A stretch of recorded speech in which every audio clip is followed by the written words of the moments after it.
TRS కేసే ప్రతి vote మూసిలేసినట్టే అది రాజేందర్కు పరోక్షంగా ప్రయోజనం ఉంటుంది.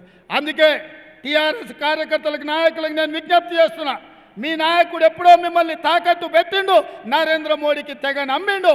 అందుకే మీరున్నది టీఆర్ఎస్లో అయినా మీరు వెయ్యాల్సింది కాంగ్రెస్ పార్టీకి. ఎందుకంటే ఒక సెక్యులర్, ఒక అభివృద్ధిని కాంక్షించే అభ్యర్థి మీకు కావాలంటే సునీత మహేందర్ రెడ్డి గారు మల్కాజ్గిరి నుంచి ఎంపీగా గెలవాలి. అక్కని గెలిపించండి. అక్కకేసే ప్రతి ఓటు నాకేసినట్టే. ఎట్లయితే ఆనాడు ప్రశ్నించే గొంతుగా పార్లమెంటులో మీ బిడ్డగా ఈ దేశంలో రాణించినో, ఈ రాష్ట్ర ముఖ్యమంత్రిగా ఈ ప్రాంతాల అభివృద్ధి చేసే బాధ్యత నాది.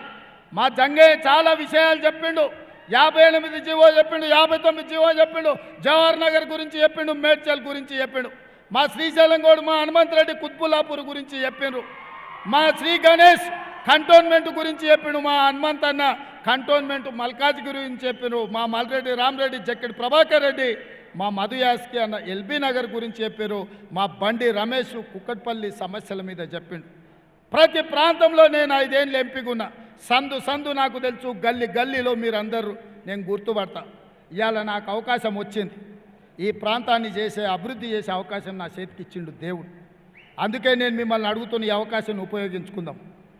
మీ అన్న, మీ తమ్ముడుగా ఈ ప్రాంతంలో నేను కష్టాలలో ఉన్నప్పుడు నన్ను ఆదుకున్నారు కాబట్టి ఈ ప్రాంతాన్ని అభివృద్ధి చేసే బాధ్యత, అధికారం ఈరోజు నా చేతుల్లో ఉంది.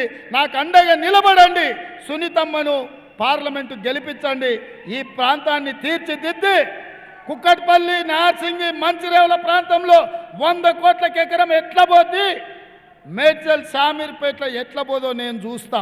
ఈ ప్రాంతానికి పరిశ్రమలు తీసుకొస్తా, ఫార్మా కంపెనీలు తెస్తా. మా వేణు ఉన్నాడు సర్పంచ్, ఇన్నే జీనోమ్ వ్యాలీ ఉంది. ఆనాడు మనం చేసిన అభివృద్ధే ఈరోజు ఇక్కడ ఉన్నది. ఐటీ కంపెనీలతో పాటు ఫార్మా కంపెనీలను తీసుకొచ్చి ఈ ప్రాంతాన్ని అభివృద్ధి చేస్తా.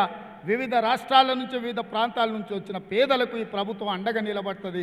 తెల్ల రేషన్ కార్డులు ఇస్తామని చెప్పి నేను ఈ సందర్భంగా తెలియజేస్తున్నా. మిత్రులారా, ఈరోజు మీకు 500 యూనిట్లు ఉచిత కరెంట్ ఇస్తే వివిధ ప్రాంతాల నుంచి వచ్చిన, మారుమూల గ్రామాల నుంచి వచ్చిన ప్రతి పేదవాడికి సహాయం జరిగింది. రాజీవ్ ఆరోగ్యశ్రీ పథకం అమలు చేస్తే 10 లక్షల రూపాయలు పేదోళ్లకు ప్రయోజనం జరిగింది. ఆర్టీసీ బస్సులో ఉచిత ప్రయాణం ఇస్తే ఆడబిడ్డలు ఎక్కడి నుంచి ఎక్కడికైనా పని చేసుకోవడానికైనా, ఉద్యోగానికి పోవడానికైనా, గుడికి పోవాలన్నా, పిల్లల్ని బడిలో ఇడవాలన్నా, అప్పుడప్పుడు ఇంటి ఆయన మీద కోపం వస్తే అమ్మగారి ఇంటికి పోవాలన్నా ఈరోజు ఆర్టీసీ బస్సు ఎవరిని అడిగే పరిస్థితి లేకుండా పోయింది. ఇవన్నిటినీ మీకు రద్దు చేయించాలని కుట్ర జరుగుతుంది బీజేపీ, బీఆర్ఎస్. ఎవడు అడ్డం పడ్డా తొక్కుకుంటూ పోయి మీ సంక్షేమ పథకాలు అమలు చేస్తుంది ఈ ప్రభుత్వం.